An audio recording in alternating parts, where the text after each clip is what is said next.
make a mistake, we'll do it again.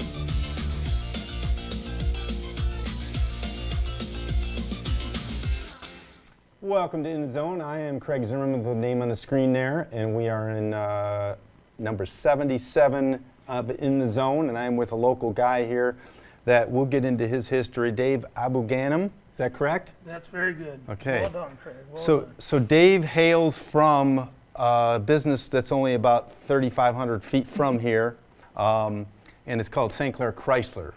Chrysler, Dodge, Jeep, and Ram. There you go. Thank you for coming in. Absolutely. Thanks for having me. Yeah. So, you know, I'm a car fanatic, and we'll cross some paths here and talk about the business side of it, and we'll talk about where you were born and raised. And you were born and raised where? In Port Huron, Michigan. Okay. Just down the street. Okay. So I've been in St. Clair County my whole life, born and raised. I've been in the same house 40 years, so Okay. it's So are you a I'm product dug into the community very deeply. Are you a product of Port Huron Public Schools? Yep, I graduated from Port Huron Northern. Okay. I hate to say What year? 1980. Okay, yeah, yeah. So it was a little while ago. I still have very fond memories. Now, let's talk about mother, father, siblings. Well, unfortunately, both my parents are deceased. Okay. I have one brother, Tony, who's in Las Vegas. He's a modern mixologist. So he started with my aunt at the Brass Rail and learned the trade there. And when Steve Wynn opened the Bellagio, they hired him to come out and Okay. set up all the cocktails for the Bellagio in Las Vegas. And he's built a pretty interesting career off of that. Now, what's interesting about that, I've read some articles about him, I think in the Times Herald, about Yeah. your aunt's bar and that whole thing. But you want to talk about taking a job that's fairly basic in the realm of, he was a bartender. Yep, Okay? absolutely. But I would think that taking it to Vegas is a whole nother level. It's probably 3 more levels. Okay, sure. You know, because Vegas obviously is the entertainment capital of the world, and when people go to Vegas, they expect top shelf, different type of experience, and he was able. He's created numerous drinks. He's written cocktail books. He's just taken it to that New level. Top level of experience. He's kind of what I am in the car business. He's just trying to give a little better experience. Sure. What's amazing about that is that I'm not a gambler. I've been to Vegas 2 or 3 times, but and I would say to anybody that hasn't been to Vegas, you need to go to Vegas. Don't you agree? Oh, absolutely. Just to see it. Just to see it, just to Yeah. experience it. It should be in everybody's bucket list. I agree. The entertainment that's there, Yep. the food and beverage options. The people. The people, Yeah. the people. Yeah. There's people watching. Well, I've said before, you could have nothing to do with gambling, and you could sit on a park bench somewhere or wherever and just watch people. Just watch people Yeah. go by. And also the vastness of the many different hotel projects that are there. Absolutely. It's not like a Holiday Inn Express. It's if you've never been to Vegas, and we didn't start this off as a promote Vegas thing, No. but if you've never been to Vegas, you've never seen anything like it. No. And I mean, And you don't have to your point, you don't have to be an avid gambler to get enjoyment out of the Vegas experience. So there's a new, or actually new-ish place called the D Las Vegas. I've not been there, but I've not been there. I've heard that they've got one of the largest pool areas in the country, and it's TV that shows sporting events. It's like the size of a building. So Sure. you know, there's stuff like that you can't even explain in a book until you see it. You got to see it for yourself. Yeah. So that's interesting. So do you get over to see your brother once a year or so? Yeah, I probably get out there a couple of times, and he makes it back to the area a couple of times. Back when the Brass Rail was still in our family, he would come home for the boat night weekend, and he would be their celebrity bartender for the night. Yeah. So So you go to high school at Port Huron Northern, Yep. and then you decide that you want to go to school for what at the time? You know, at that point, I probably didn't have a direction. One of my high school football coaches actually steered me towards Northwood. Was one of my options. Had an opportunity to go up there and play football. It's a business school, so I figured a general business degree. Once I got up there, I got involved in the automotive. It's a huge automotive college. So I got involved in the automotive. They do a big auto show every year. And, so I minored in automotive, and that opened up a lot of doors for me in the car business. Sure. Almost 40 years later, here we are. Here you are. So what position did you play in football? I was a linebacker. Okay. Played how many years at Northwood? Well, I broke my collarbone, separated my shoulder, so I only was able to play 2 years. But okay. It was I've heard that Northwood has a huge program for the automotive, and I've heard of the show, never been myself, but I've heard it's a pretty cool thing to see. It's one of the top ones in the country. Yeah, it's all put on by students. Yep. Yeah. Yep. I noticed that if you talk to a family that's been in the automotive dealer community, chances are their kids do or have gone to Northwood. Chances are very high Yes. that they do have someone that's been in Northwood. Yeah. Okay. So you go to Northwood, you graduate from there in what, about 84 or 5? 1985. Okay. First job out of college? Bob Reynolds Chevrolet in Okay. Port Huron. Okay. Very nice. The Reynolds are an automotive family. They had numerous dealerships at the time. I remember that Chrysler dealer down on the east side of Detroit. Yes, Yeah. still do. Yep. Still do. It was a great opportunity for me because I was still living in the Port Huron area. And it gave me a chance to kind of learn the business at a smaller dealership, Sure. family owned. And as I will tell you now, that I think it's kind of a dying breed in the Sure. car business. Sure. With all the consolidation Yes. going on. Yeah. Yes, most dealerships now are corporate owned by mega groups. Yep. And I do believe that there's pros and cons to everything. Yep. You know, from a marketing standpoint, there sure is a lot more opportunity with Right. big dealers groups.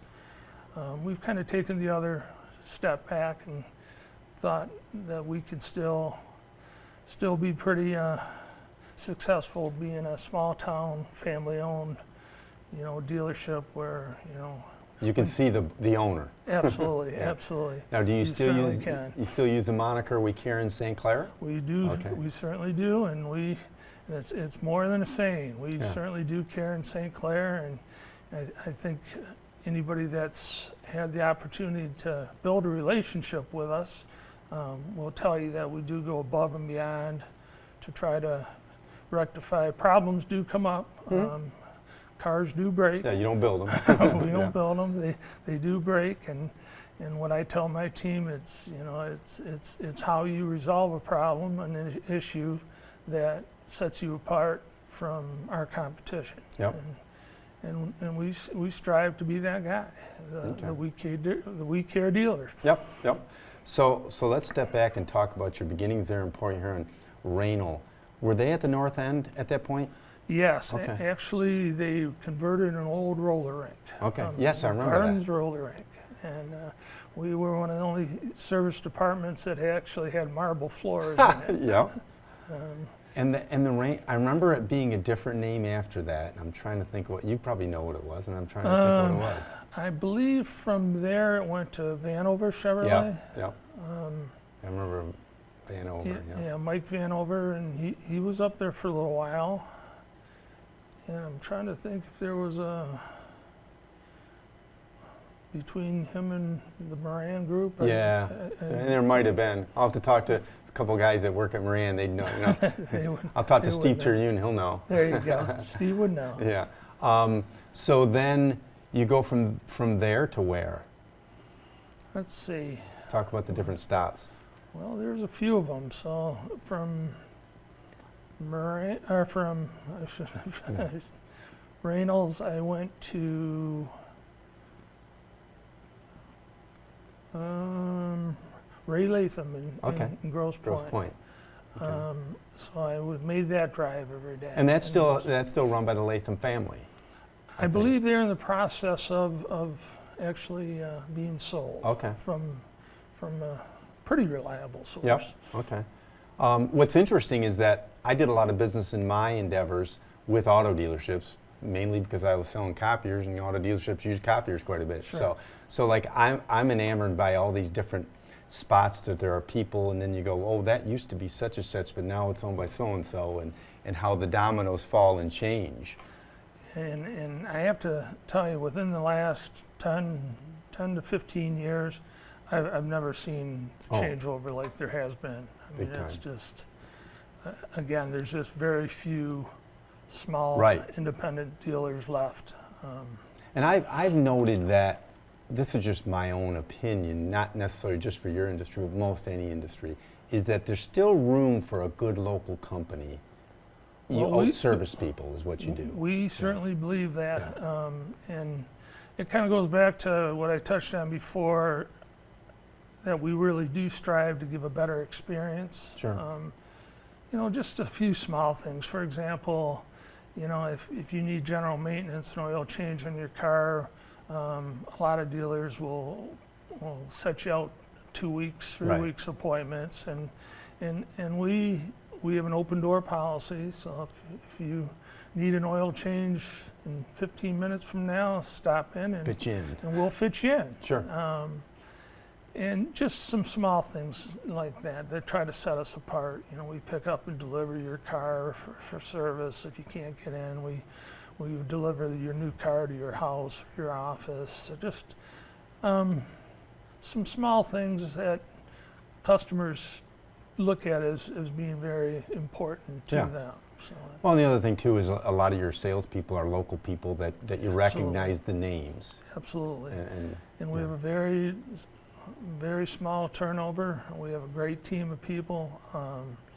You know, we don't have 20 salesmen. You know, we have a small staff where people do learn everybody's name, and we have numerous customers that stop in daily just to have a cup of coffee and see what's going on and see if there's anything new on the horizon. And you hire a basketball coach and you say, Coach, do your thing, and then go sell some cars during the day, That's right? exactly right. And we do have one of those with Matt Disselrath. Yeah, so exactly. He's the local high school basketball coach. Baseball during the summer, all that stuff.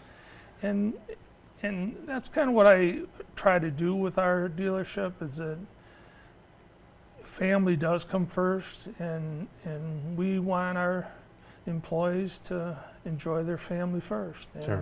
And so we make it a very, some might say, almost too easygoing place to work, but I'm a firm believer that a happy employee is a productive member of our team. Yeah, and the less turnover you get. Absolutely. Yeah. So the interesting thing about your dealership right down the street on Kearney Drive is that it's been a couple different things over the years. The new people don't know it, but that started, as far as I know, as a Chevy dealer, right? Yes. It's Joe Rinke. Started with Joe Rinke. Yeah. That was back in the 70s. Yeah. We don't need to get into the years, but we know that. Yeah. Yeah. Did start with Joe Rinke, who again was a big member of a prominent car family. Yep. And then basically the roots also with St. Clair Chrysler start downtown where the jewelry store is now, because that's where Bernie Kuhn and his son Butch were for all those years. When we originally bought the dealership, it was downtown, and the GM store was the local GM store, which my dealer principal owned also. Was where the Chrysler store is now, and since Switched of course moved over, and they sold they sold the Moran family sold the GM store, and we still have the Chrysler store, and here I am. Yep. So Still. You know what's funny too is that in the automotive business things have changed from the standpoint that I can't imagine that back in 1975, 85, 90 that Bernie probably sold 10 or 12 trucks a month is about it, probably, right? Yep. And today, a dealership like yours, a pickup truck is as nice as a nice luxury car nowadays. Oh, absolutely. Yeah. It's a truck today, and we are a truck dealer. Yeah. We sell primarily Ram trucks. Yep. And I'm biased, but I certainly think that Ram makes the best pickup in the market. What I find interesting about pickups today is that my grandfather, being a German immigrant who ran a meat market and a farm, he used a pickup truck for what pickup trucks were built for, Sure. for hauling stuff, Yes. cattle or whatever it might be. And I always joke with my brother, I say, if I was able to bring Grandpa back to life today, the first place I would take him would be the dealership to show him what a pickup has become, Yes. right? Yes. Because pickup now is just family vehicle. family vehicle, Yeah. just your daily transportation. Yep. And it's always it's funny when you talk to someone that's had a pickup and then got rid of the pickup. Oh, they miss it. They certainly miss it. Yeah. The practicality of what a pickup truck does Yeah. is. The other thing that's interesting too about pickups is that a friend of mine sold a 1991 pickup here during this winter. It was a single cab. Get in a single cab and try to put the seat back No, or lean the seat back. Can't do it, No. right? trucks were not made for comfort. Right. They But were today- made for practicality. Today, that four-door Ram, in a lot of cases, will have leather seats, will have heated and cooled seats, will have a heated steering wheel, We'll have navigation. all that stuff. Yes. I'm guessing, what would be the lower end of a pickup truck, in the $40,000 range? Yeah, you can still get in a tradesman in that range. Yeah. And they can go as high as probably in the 80,000s. Well, we Anymore? have a TRX that's right. 125, so I'm guessing and that's that, a very small market Right. for that truck. I'm guessing you probably only sell a handful of those a year. Handful. Yeah, but a four-door Ram is a commodity product for you that Absolutely. you're selling. Yeah. It's our volume vehicle. Yep. And the vehicle that interests me, different than I've never really owned a pickup because I'm not a pickup guy, but I've driven a minivan since 1985. Yeah. As I've said, I bought my last minivan a year and a half ago from your dealership. And we certainly appreciate Yeah. that. And what I find interesting about it is that minivan for me is sort of like a pickup to a pickup guy. The seats are down, throw stuff in, pick stuff up. You know, it's just And that is the beauty of the Pacifica, Yeah. and we're one of the few manufacturers that still offer a true Yes. minivan, and with the flip and go seating and all Yeah. the amenities, you're right, within a matter of minutes, you can, if you need to haul plywood, you can have a completely flat surface, so you can get the best Or- of both worlds. as recent as 3 months ago, I went to, my plumber told me to go to Home Depot to get toilets, so I got the new tall toilets. We put, I think it was 4 or 5 toilets. All the seats went down. Get it in. Slid right in. Yeah. So it's amazing how the vans too have become that way. Yep. I got a funny story about minivans. So I've had minivans since 1985 because back in the day we had to haul copiers. That was the reason I got my first one.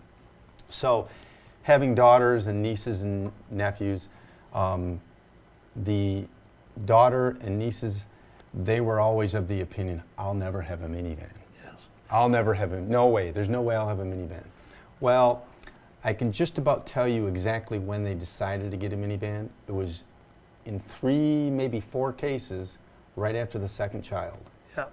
You see that every day, That's I'll bet. Every day. It's vans have always had a stereotype Yeah. to them, but I tell you, once you get it. kids come along, and there's nothing like them. I mean, Well, it just makes. My daughter has one, and it's right. You know, it has 2 car seats in it. It's Yeah. plenty of room still for all the I call it the kid stuff that Yeah. you have to drag along. Now, my one grandson likes to sit in back, so what they have in their minivan is the front seat in the back goes down. They leave it down, so there's room to walk in and out. Oh, So no, one that's kid in a the great back, one idea. kid in the front. But it's funny how that, like you say, it's not cool to drive a minivan, but when you have that second child in a lot of cases. And the other thing that I've said for years is the game stopper for me on a minivan is to open the door, it goes to the side. You don't have to worry about the kid banging the door open. You know? And even the minivan has progressed over the years, where it's not your old minivan anymore. Correct. It's the Pacifica has great styling, it has a great ride to it. So you're not really sacrificing anything to have a minivan. I've even had a couple people go with me, and they're like, after they get in and out of it a couple times, well, I might be able to drive one of these, you know. I mean, it's one of the most utilitarian vehicles, much like a pickup truck is for a pickup guy. Absolutely. Yeah. So Chrysler now is, they're doing away with the big motors in the hot rod cars, right? Yeah, they've gotten away from the Hemi, which I'm an old Hemi guy, so it's kind of tough for me to go with the transition from the Hemi. But for example, the engine, it's called a Hurricane that they're replacing, and the power is greater than the Hemi, the torque is greater than the Hemi. The only thing you're sacrificing is it just doesn't have the Hemi rumble. Right. You're just kind of losing the noise factor. Now, you know what's interesting about the electric car issue to me, just because I read a lot of different stuff, I've read some stuff on Elon Musk and, you know, those electric cars, the Teslas and stuff. And there seems to be this, I'll call divide in America, where it tends to be this, almost, and I'll use the term, almost like a political issue. I'll never own an electric car, or I'll never, you know. And I've always said, I'll own an electric car someday. Maybe not my next one, I don't know, but there's some redeeming values for them. Wouldn't it be nice, and again, I'm not going out tomorrow to get one, but wouldn't it be nice to plug it in at home and never go to a gas station? That's a positive, right? That is a positive. You know? And you know, the issue of an electric vehicle and range and places to plug them in, that will, over the next 10, 15 years, will hash itself out. And I do believe that that's where we're at with electric vehicles. We have pretty good success with the hybrid models, which gives you the benefit of both, you know, the electric and the gas when you need it. That, in my humblest opinion, is the better fit for the market that we're in today. For Americans, the way they use it. Well, and to your point, we don't have the infrastructure that it's going to require to have everybody driving electric cars. Right. And I do believe that we're a bit away from that time. Yeah. And I've always thought the same. For example, if you're going from here to St. Louis, Missouri, or Chicago, or to Florida, or wherever you might go, you might be a little apprehensive with your total electric vehicle, but with a hybrid, you pop 10 gallons in it and you go. Yes, and then your concerns are gone with the electric. And I know a couple of people that have got the minivan with that, and I know another gentleman that's got a car that way, 50 miles a gallon, right? Yes. I mean, that's sort of unheard of. What I would like to see happen is I'd like to see the hybrid capabilities increased. Sure. Where I think the only real drawback to the hybrid is it just does not have the range that I think most people would buy into and appreciate.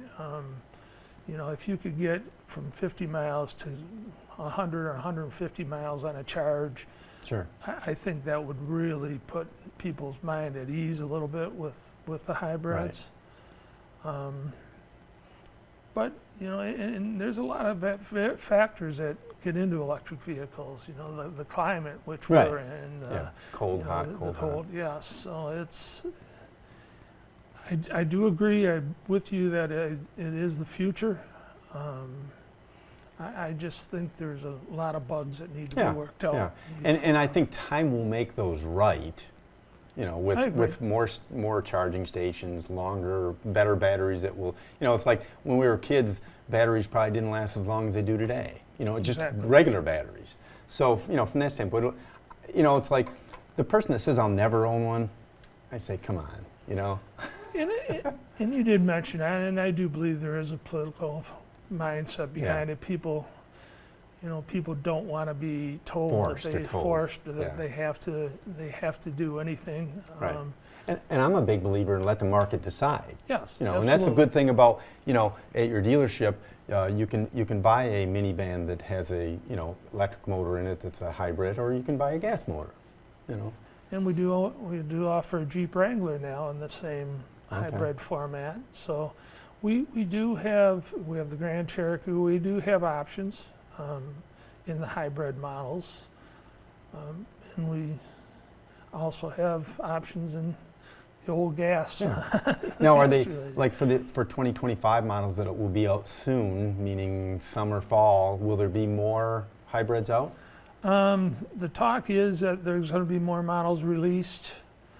There's no real in the drop dead date for it. Yeah. No, I do know Stellantis is very heavy involved in manufacturing more electric vehicles. They're going to replace the sports cars with electric vehicles. Yeah. I've heard late 2025, but I'll wait and see. Yeah, right. Got to get rid of the 2024 first. Yes, so I'm gonna wait and see. Very interesting talk. The car business, like a lot of businesses, is evolving from the standpoint that there's always something new. Absolutely. So, and that also probably, on a normal basis with your technicians, there's nothing going to stop and say you're going to be certified to work on everything, because it's forever changing. New certifications come out every quarter. Now, do they change that quickly? Do they do like continuing education at your dealership, or do they have to go somewhere for that? There's two different ways of doing it. Some classes they're able to take at the dealership level, and then other classes they have to go to one of the training sites. Okay. How many employees would be at St. Clair Chrysler these days, roughly?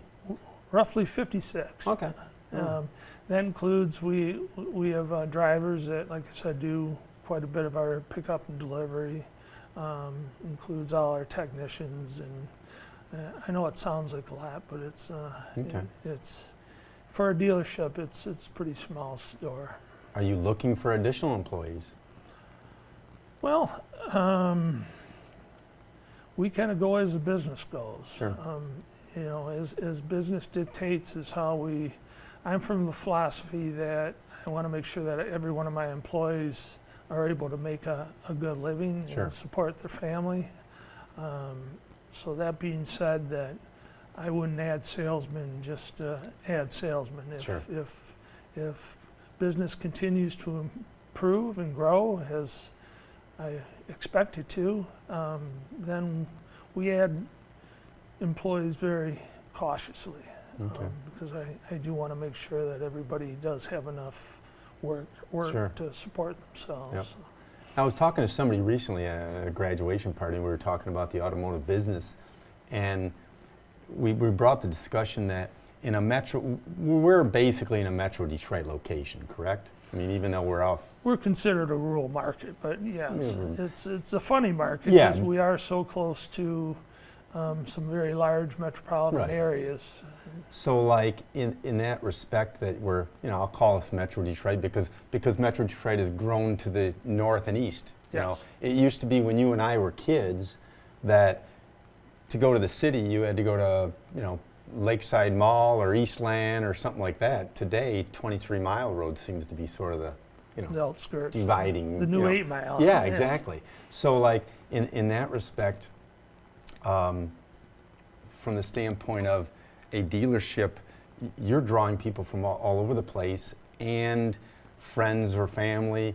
I don't know if Chrysler calls it the X plan, the A plan, but all the big three tend to have a plan like that, right? Yes, and the vast majority of all our customers are either Chrysler employees, relatives of Chrysler employees, or if not, we're able to get them the friends and family discount. Right. So it's all our pricing is pretty well set in stone. In that way. And we just find that by being transparent with our pricing, Sure. that we're able to expand our referrals, and our business is all based on referrals and repeat customers. Sure.